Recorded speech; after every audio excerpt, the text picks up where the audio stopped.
우리 하나님 여호와께서 범죄한 우리 하나님 여호와의 목소리에 순종하지 아니하였음이니이다. 아멘. 예레미야 3장까지 읽었습니다. 예레미야 선지자는 대선지자 가운데 한 사람이고요. 이사야가 주전 700년 전 사람이라고 한다면 한 100년 후쯤, 주전 600년 전 사람이 예레미야입니다. 예레미야는 죄를 많이 지적하고요, 하나님께 돌아오기를 선포합니다. 예레미야서에서 우리는 하나님이 우리를 얼마나 사랑하시는가, 여러 성경에 다 있지만 하나님의 그 사랑하신 하나님의 이끄심, 이런 것이 진하게 배어 있습니다. 예레미야 1장은 예레미야의 소명장이기도 합니다. 1장 4절 한번 보겠습니다. 여호와의 말씀이 내게 임하니라. 그 성경에서 여호와의 말씀이 임하니라, 여호와께서 이르시되 여호와의 말씀이니라, 이런 말씀이 한 350여 회 나오는데요. 이 예레미야서에만 한 절반 이상이 나오고 있습니다. 그러니까 하나님이 직접 예레미야에게 말씀하실 뿐만 아니라 백성들에게 전해도 백성들이 듣지 않으니까 여호와의 말씀이다, 하나님의 말씀이다, 들어야 된다, 이렇게 강조하기 위해서 한마디 하시고 여호와의 말씀이니라, 여호와께서 내게 말씀하시되, 계속 이런 말씀을 하십니다. 그래서 5절 5절 같이 읽을게요. 내가 너를 모태에 짓기 전에 너를 알았고 내가 배에서 나오기 전에 너를 성별하였고 너를 여러 나라의 선지자로 세웠노라 하시기로. 아멘. 예레미야를 부르실 때 하나님께서 내가 너를 모태에 짓기 전에 너를 알았다, 내가 배에서 나오기 전에 너를 성별했다, 여러 나라의 선지자로 세웠다. 예레미야를 부르시고 선택하시고 선지자로 세우심에 대한 부르심, 예레미야의 소명을 말씀합니다. 콜링하셨다. 이사야는 이사야서 6장에 보면은 6장 8절에 내가 누구를 보내며 누가 우리를 위하여 갈꼬. 그럴 때 이사야가 이렇게 반응하죠. 내가 여기 있나이다, 나를 보내소서. 이사야는 하나님의 부르심에 적극적으로 반응합니다. 근데 예레미야는 조금 달라요. 6절 한번 보시죠. 내가 이르되 슬프도소이다, 주 여호와여 보소서, 나는 아이라 말할 줄을 알지 못하나이다. 저는 아이라 말할 줄 모르는데 제가 어떻게 그 부름에 합당하게 주의 일을 감당할 수 있겠습니까? 겸손한 마음이죠. 어려서 아이가 아니라 내가 영적으로 아직 어립니다. 주의 일을 감당할 수가 없습니다. 저에게 감당할 수 있는 힘이 부족하니 제가 어떻게 주님 말씀대로 행할 수 있겠습니까? 그러한 영적으로 어린 상태, 신학적으로 좀 부족한 상태를 의미하는 거죠. 하나님이 모세를 부르십니다. 출애굽기 3장이 모세의 소명장입니다. 하나님은 이미 모세를 쓰시기 위해서 바로의 궁궐에서 40년, 미디안 광야에서 40년 훈련시키셨습니다. 되었다 싶으니까 하나님이 부르셨는데 모세는 자꾸 나는 할 수 없습니다, 저는 부족합니다, 말할 줄도 모릅니다. 그러나 하나님은 이미 모세를 쓰시기로 계획하셨기에 내가 해야 돼, 그러면서 내가 너와 함께 하리라, 내 입을 지은 자가 누구냐. 하나님이 계속 모세를 격려하시면서 모세에게 다시 한번 사명을 불릴 듯하게 하셔서 사명을 감당하게 하십니다. 여러분, 목회자든 평신도든 하나님의 부르심이 있습니다. 콜링하심이 있습니다. 거기에 이렇게 겸손하게 응답하든 자원에서 이사야와 같이 적극적으로 응답하든 우리는 응답하며 쓰임받게 되는 것입니다. 저는 어려서부터 목사님 사택에 가서 교회 가서 이렇게 잘하다 보니까 목사님이 그래, 강일이 너는 목사가 돼야 돼. 너는 이 다음에 목사가 돼야 돼. 그럼 저는 아니라고 생각했어요. 왜냐하면 아무나 하는 것이 아닐 뿐만 아니라 너무 그 길이 제 어린 눈에 힘들고 어렵더라고요. 개척을 해서 식사 못하는 날이 하는 날보다 많으시고 수십리 길을 차비가 없어서 걸어 다니시고 그런 걸 볼 때 이건 아무나 하는 일이 아닌 것 같았어요. 그래서 어리니까 소명 같은 건 모르고 점점 이제 성장해 갔는데 하나님이 청년 시절에 저를 부르시는 거예요. 나는 음악 공부를 해서 교회에 찬양으로 하나님을 기쁘게 해드리겠습니다. 와이프는 피아니스트를 얻어서 저는요 지휘하고요, 아내는요 반주하고요, 그렇게 봉사하겠습니다. 그래서 제가 열심히 또 음악 공부하는데 찾아다니면서 그런 걸 했지 않겠어요? 그런데 제가 목회자의 길을 가야 된다는 거예요. 근데 하나님이 직접 나에게 뭐 말씀하셔야 내가 사명감을 갖고 그 소명에 따라서 움직이는데 자신이 없는 거예요. 보아올 환경도 그렇고 자라난 환경도 그렇고 나는 그것이 아니다. 이게 제가 판단한 저의 마음이죠. 이래서는 안 되겠다. 기도원에 갔습니다. 오살리 금식 기도원에 가서 우선 3일만 금식하자. 금식하는 가운데 하나님께서 저의 갈 길을 쫙 환상으로 보여주시네요. 기도 중에. 좀 가는 길은 너무 힘들고 어렵더라고요. 산을 오르는데 그 산이 자갈도 많고 바위도 많은데 올라가다가 다시 내려오고 올라가다가 다시 미끄러지고 온몸이 피투성이가 되면서 그래도 계속해서 올라갑니다. 한참 어렵사리 올라가고 또 올라갔더니 정상에는 엄청나게 넓은 큰 반석이 펼쳐져 있는데요. 내가 이 반석 위에 교회를 세우리니 하면서 주님이 딱 그걸 보여주십니다. 그래요. 주님, 저는 부족하지만 아직 어리지만 제가 이 길을 가려합니다. 그럼 모든 거 다 내려놓고 공부하기 시작했습니다. 그리고 학교를 갔지요. 이게 주님의 부르심입니다.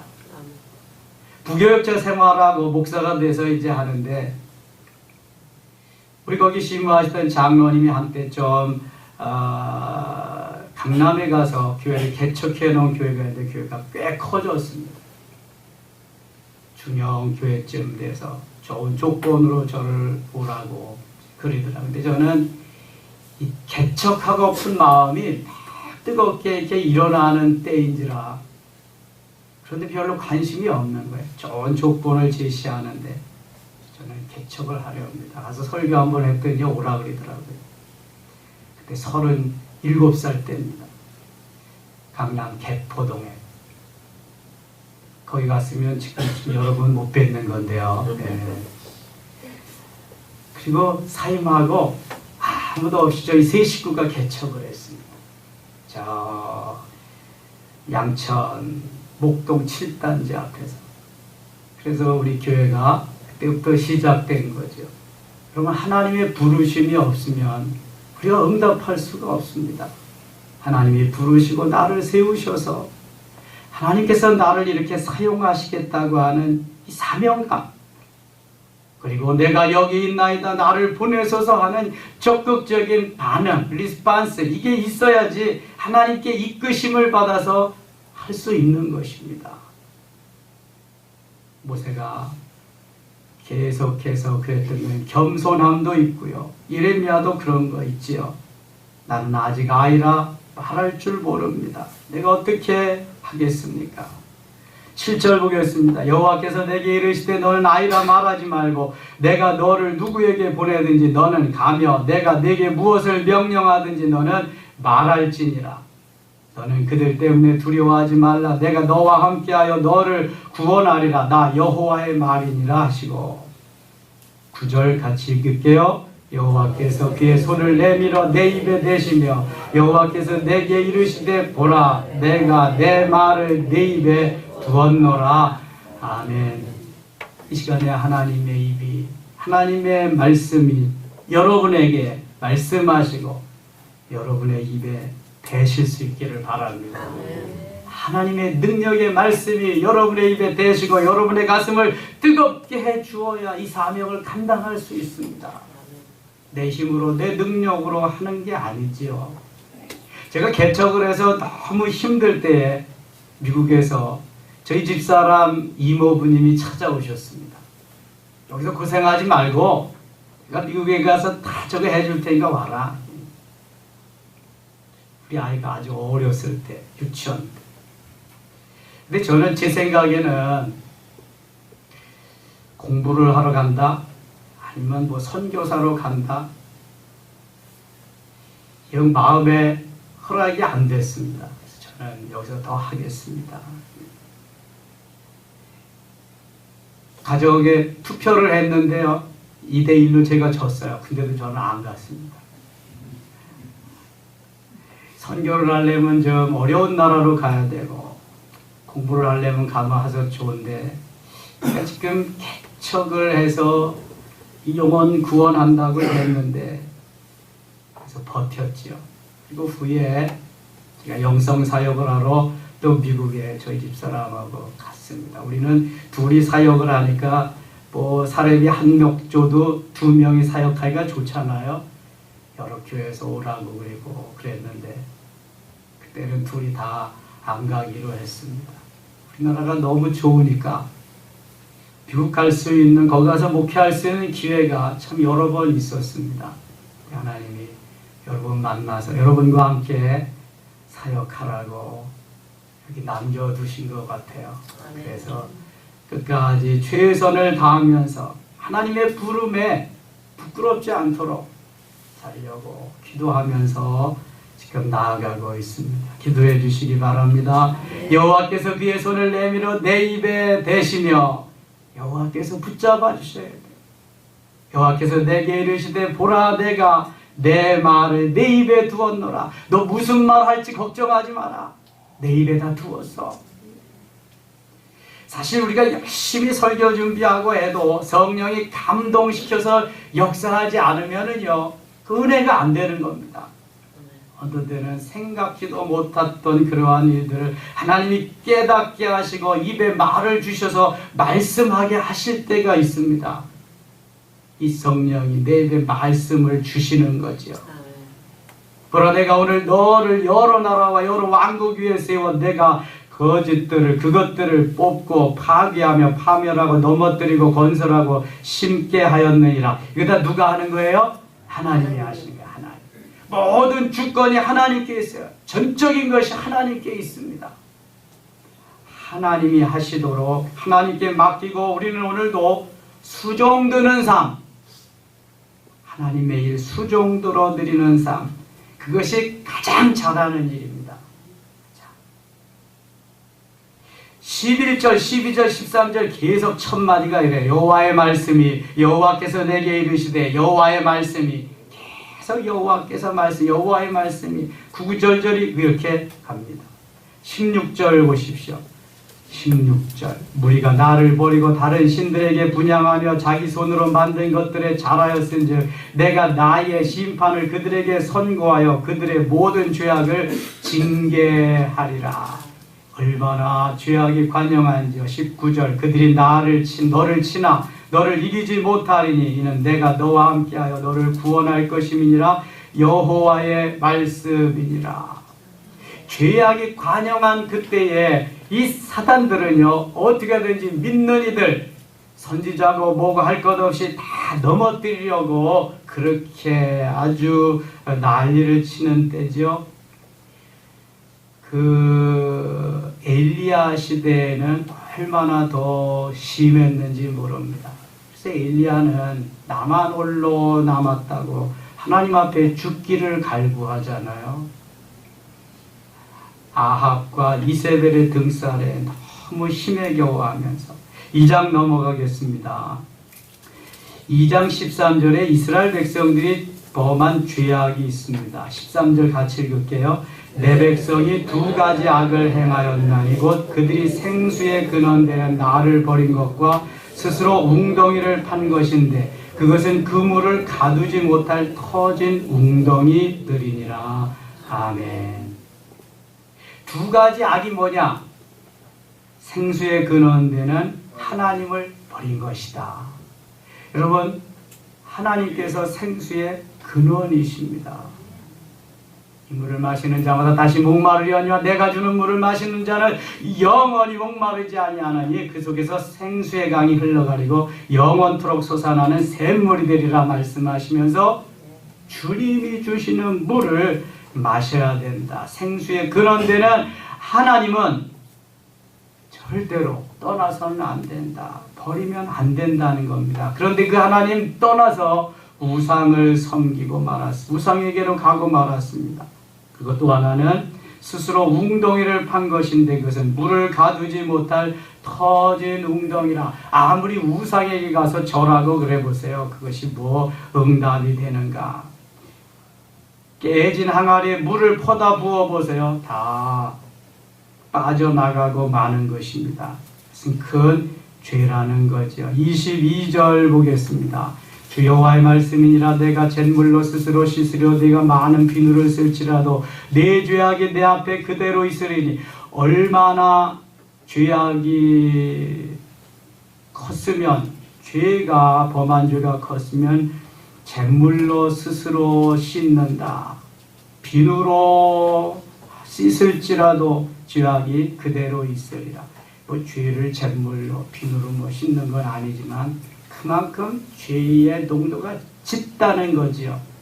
여러분 잿물 아시죠? 여기 신세대 없으니까 잿물은 뭐 다 아시겠네요. 공짜면 양잿물도 먹는다. 잿물 제가 이럴 때 보았습니다. 옛날 우리 어른들은 주로 그 목화에서 씨를 빼고 그걸 짜가지고 나온 옷감이 뭐예요? 광목, 무명, 그죠? 그걸 잿물을 넣고 가마솥에다 갖다가 삶는 겁니다. 삶으면은 신기하대요, 그거. 그 색깔이 하얗게 그렇게 변하더라고요. 그래서 우리 어르신들 바지 저고리 입으시고 다 그랬잖아요. 입을 혼입을 하고. 제가 그때 한몫했습니다. 다 널잖아. 널고 그다음에 갔다가 뭐해요? 둘둘둘둘 말해서 다디미.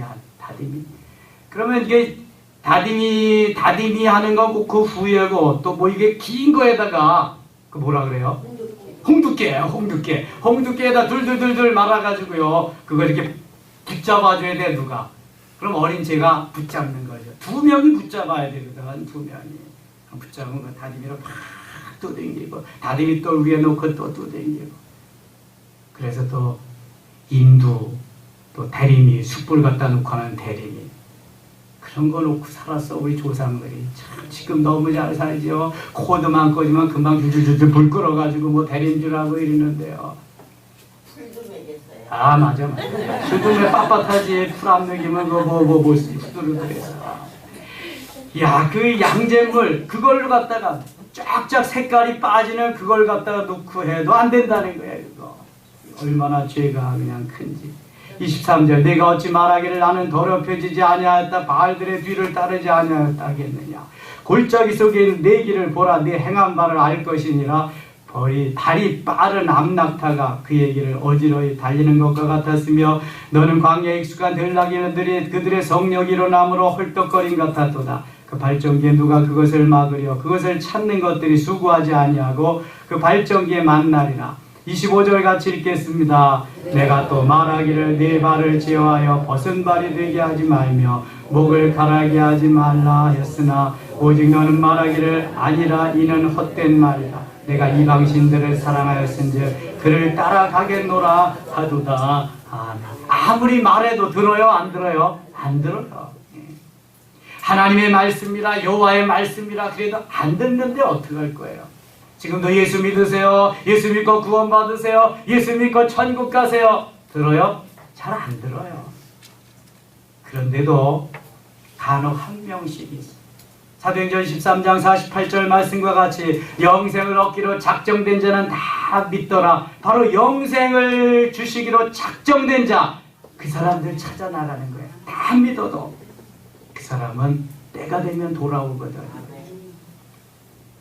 3장 2절 보겠습니다. 내 눈을 들어 헐벗은 산을 보라. 내가 행음하지 아니한 곳이 어디 있느냐. 내가 길가에 앉아 사람들을 기다린 것이 광야에 있는 아라바 사람 같아서 음란과 행악으로 이 땅을 더럽혔도다. 지금 예레미야 선지자는 하나님을 버리고 우상에게로 간 이스라엘 백성들을 남편과 아내의 관계에서 생각합니다. 아내를 버리고 때로는 남편을 버리고 가서 외간 남자와 외간 여자와 동침하고 간음한 것으로 그렇게 말씀하고 있습니다. 이스라엘을 북이스라엘, 남유다, 지금 북이스라엘과 남유다가 도끼인 객긴입니다. 다 누가 우상을 잘 섬기냐 내기하고 있습니다. 하나님을 누가 잘 섬기냐 해야 되는데 음란과 행악으로 이 땅을 더럽혔도다. 3절 그러므로 단비가 그쳤고 늦은 비가 없어졌느니라. 그럴지라도 내가 창녀의 낯을 가졌으므로 수치를 알지 못하느니라. 단비가 그쳤고 늦은 비가 없어졌다. 그 땅은 황폐해지는 겁니다. 곡식을 심을 수가 없고요. 수확을 거둘 수가 없습니다. 그래도 깨닫지 못해요. 창녀의 낯을 가졌으므로 수치를 알지 못하느니라. 뻔뻔해지는 거죠. 얼굴에 철판을 까는 거예요. 내가 이제부터는 내게 부르짖기를 나의 아버지와 아버지는 나의 청년 시절의 보호자시오니 노여움을 한없이 계속하시겠으며 끝까지 품으시겠나이까 하지 아니하겠느냐. 보라, 내가 이같이 말하여도 악을 향하여 내 욕심을 이루었느니라 하시니라. 욕심은 가득하고 죄범하려고 하는 그 뜻은 강한데도 불구하고 말로만 입으로만 그렇게 하면은 뭐 하겠습니까? 주님은 그것을 원치 아니하시는데 말이죠. 3장 20절부터 22절까지 읽고 마치겠습니다. 그런데 이스라엘 족속아, 마치 아내가 그의 남편을 속이고 떠나감같이 너희가 확실히 나를 속였느니라. 여호와의 말씀이니라. 소리가 헐벗은 산 위에서 들리니 곧 이스라엘 자손이 애곡하며 간구하는 것이라. 그들이 그들의 길을 굽게 하며 자기 하나님 여호와를 잊어버렸음이로다. 배역한 자식들아 돌아오라. 내가 너희의 배역함을 그치리라 하시니라. 아멘. 여러분, 이사야나 예레미야나 선지자들과 같이 죄를 지적하며 잘못한 것을 잘못했다고 말할 수 있는 강단이 많이 늘어나야 됩니다. 죄악을 지적해 줄 수 없는 강단은 죽은 강단입니다. 죄악을 지적하고 깨달을 수 있게 하셔야 하나님 앞으로 돌아오고 하나님이 기뻐하는 삶을 살 수 있습니다. 귀에만 듣기 좋은 말씀은 독약입니다. 그건 죽이는 것입니다. 여러분, 한국교회에 지금 왜 이렇게 되었습니까? 예수 믿고 구원받고 축복받는 삼박자만 전하다가 보니까 고난을 모릅니다. 환난을 모릅니다. 범죄하고도 너무 떳떳합니다. 여러분, 이대로 가면은 한국교회는 비전 없습니다. 돌이켜야 됩니다. 이사야, 예레미야, 에스겔, 다니엘 선지자들의 말씀을 듣고 회개하는 역사가 일어나야 됩니다. 또한 죄를 지적할 수 있는, 이것은 아니다라고 하는 말할 수 있는 그러한 지도자들이 나와야 됩니다. 이제는 감투 싸움 그만하고요. 명예 권력 싸움 그만하고 주 앞으로 돌아와야 됩니다. 그래야 살 길이 있는 것입니다. 오늘도 말씀을 말씀되게 하신 하나님, 우리에게 말씀하셔서 깨닫게 하시고 내 입에 할 말씀을 부여해 주셔서 나가 복음을 전하고 하나님의 영광을 드러내는 하나님이 역사하시는 귀한 한 날 되시기를 축원합니다. 아버지 하나님 고맙습니다. 또 하루 시작합니다. 주님 부르셨사오니 부름에 합당한 삶을 살게 하시고 오늘도 주님의 이름으로 나아가 승리하는 귀한 한 날 되게 하여 주시옵소서. 예수님의 이름으로 기도드리옵나이다. 주여 한번